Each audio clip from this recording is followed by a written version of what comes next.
کہ وَتَعْلَمْ أَنَّ مَا أَصَابَكَ لَمْ يَكُنْ لِيُخْطِئَكَ، کہ تمہیں اس بات کا یقین ہو کہ جو تمہیں چیز پہنچی ہے، جو تیرے ساتھ معاملہ پیش آیا ہے، وہ پیش آ کے رہنا تھا، وہ تم سے رک نہیں سکتا تھا۔ وَمَا أَخْطَأَكَ لَمْ يَكُنْ لِيُصِيبَكَ، اور جو چیز تم کو نہیں پہنچی وہ تم کو پہنچنے والی نہ تھی۔ لوگ تم کو نقصان کرنا چاہتے تھے، ہاں وہ نقصان تمہارا نہیں ہونا تھا۔ اللہ نے موسیٰ علیہ السلام کو پیدا کرنا تھا، ان کو پیدا کر کے ان کے ہاتھوں، ان کے ذریعے سے فرعون اس کی سلطنت کو تباہ کرنا تھا۔ ہاں فرعون کو پتہ چلا، خواب دیکھا اس نے، نجومیوں نے بتایا اس طرح بنی اسرائیل کے ہاں کوئی بچہ پیدا ہوگا کہ جو تیری سلطنت کو تباہ کرے گا۔ فرعون نے کہا یہ کون سی بڑی بات، بنی اسرائیل ہمارے غلام ہیں، آرڈر دیا کہ جو بچہ پیدا ہو اس کو قتل کر دو۔ بنی اسرائیل کے ہزاروں بچے قتل ہو گئے، کئی سال تک یہ سلسلہ قتل و غارت کا چلتا رہا۔ پھر ان کی آنکھیں کھلی بھی، ہم یہ بنی اسرائیل تو ہمارے نوکر خادم ہیں، ان کے سارے بچے قتل کر دیے تو آنے والی نسلوں کی ہماری خدمت کون کرے گا؟ پھر فیصلہ ہوا کہ 1 سال کے بچے چھوڑ دو، قتل نہ کرو، اور 1 سال کے قتل کرو۔ یہ بھی کافر بے ایمان ان کی بے وقوفی کی دلیل کہ ابھی 1 سال کے جو چھوڑو گے تو ممکن بچہ اسی سال پیدا ہو جائے، اور اللہ تعالیٰ چاہتا تو اس سال پیدا کر دیتا موسیٰ علیہ السلام کو، لیکن اس سال میں اللہ نے پیدا کس کو کیا؟ ان کے بھائی ہارون کو۔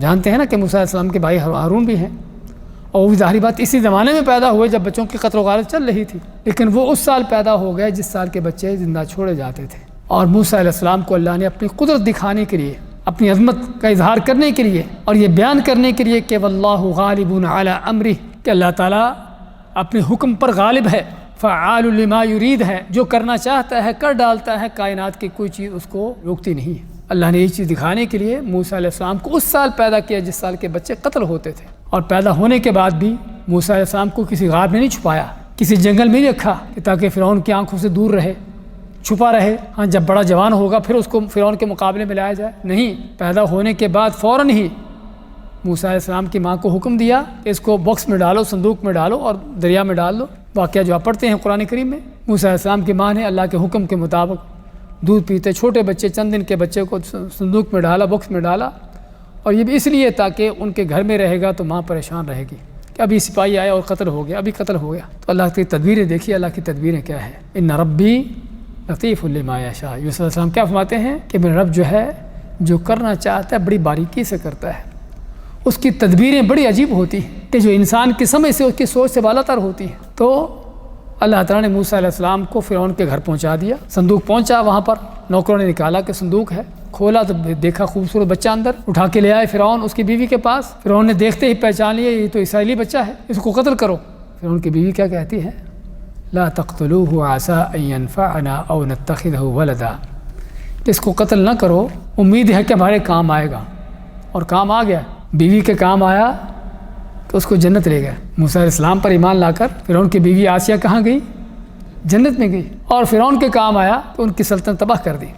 تو خیر بات کر رہے تھے کہ یہ اللہ کی قدرت، اللہ کی یہ تقدیر، وہ کونی تقدیر کہ جو نافذ ہو کے رہتی ہے۔ فرعون کے سارے لو لشکر، اس کی ساری پلاننگیں، اس کی ساری ہر طرح کی کوششیں موسیٰ علیہ السلام کو نہ تو پیدا ہونے سے روک سکی، اور نہ ہی پیدا ہونے کے بعد ان کو پلنے بڑھنے سے، جوانیوں تک پہنچنے سے، اور فرعون کے مقابلے میں آنے سے ان ساری چیزوں سے روک نہ سکی۔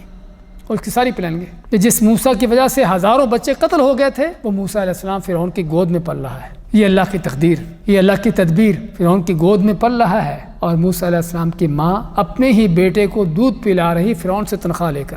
یہ اللہ کی قدرت ہے، اس کی عظمتیں۔ ان تاریخ میں شاید آپ کو ایسی کوئی ماں نہیں ملے گی کہ اپنے ہی بیٹے کو دودھ پلائے اور تنخواہ لے کر، وہ بھی، لیکن یہ اللہ تعالیٰ کی قدرتیں ہیں، دکھانا چاہتا ہے اللہ تعالیٰ کو۔ وَنُرِيَ فِرْعَوْنَ وَحَامَانَ وَجُنُودَهُمَا مِنْهُمْ مَا كَانُوا يَحْذَرُونَ۔ اللہ ماتا ہے کہ فرعون، حامان، ان کے لو لشکر جن چیزوں سے ڈرتے پھرتے تھے اور جن چیزوں سے بچنے کی پلاننگیں کرتے تھے، اللہ ماتا ہے کہ ہم چاہتے تھے ان کو دکھائیں کہ ہم کون ہیں، ہماری قدرت کیا ہے۔ اور یہ تاریخ میں کوئی ایک واقعہ نہیں، قرآن اس طرح کے واقعہ سے بھرا پڑا ہے۔ یوسف علیہ السلام کا واقعہ کبھی پڑھنے سن لے، اللہ کی تدبیروں، اللہ کی تقدیروں پر آپ کا ایمان پختہ ہو جائے کہ اللہ تعالیٰ کی تقدیریں کیسی ہیں، کہ وہ یوسف جس کو بھائیوں نے کنویں میں ڈال کر چاہتا کہ ختم ہو جائے، اس کا نام و نشان مٹ جائے، باپ کی آنکھوں سے دور ہو جائے، اس کو گرا دیا، اس کو مٹانے کی کوششیں کر رہے، پتہ نہیں کہ یہی یوسف کبھی تخت پہ بیٹھا ہوگا اور ہم اس کے سامنے ذلیل و خوار ہو کے کھڑے ہوں گے۔ نبی کریم صلی اللہ علیہ وسلم، ہاں مکہ کے کافر بدماش اپنے پارلیمنٹ میں بیٹھے مشورے کر رہے ہیں آپ کے بارے میں، قتل کر دیا جائے، قید میں ڈال دیا جائے، ملک سے نکال دیا جائے، پلاننگیں ہو رہی ہیں۔ پتہ نہیں کہ کل یہی ابا کے دروازے میں کھڑا ہوگا اور پوچھے گا تو کہ تم میرے بارے میں کیا خیال کرتے ہو، کہ میں تمہارے بارے میں کیا فیصلہ کروں۔ یہ اللہ کی قدرت ہے، اس کی تقدیر ہے۔ اس لیے ضرورت ہم کو قرآن کو پڑھنے کی اور پڑھتے ہوئے اس کو سمجھنے کی، کہ تاکہ ہمیں پتہ چلے کہ اللہ کی تقدیر کیا ہوتی ہے۔